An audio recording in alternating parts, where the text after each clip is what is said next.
Hey, what's up guys? It's Doodle Clubhouse, and today we're going to draw Quoodles from Mickey Mouse Clubhouse.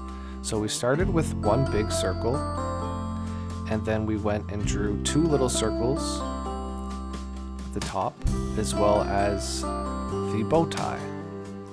Now we're just erasing the extra lines that shouldn't be there, and now we're drawing another circle on the inside of the big circle, and then two little circles for the eyes and some eyelashes.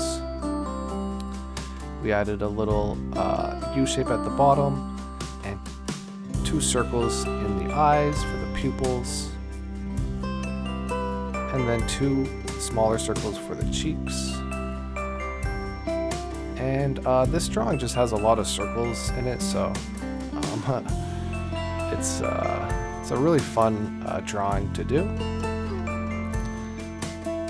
So yeah, if you have any trouble following along, just go ahead and hit the pause button, or play it a couple times so you can see exactly how to do it.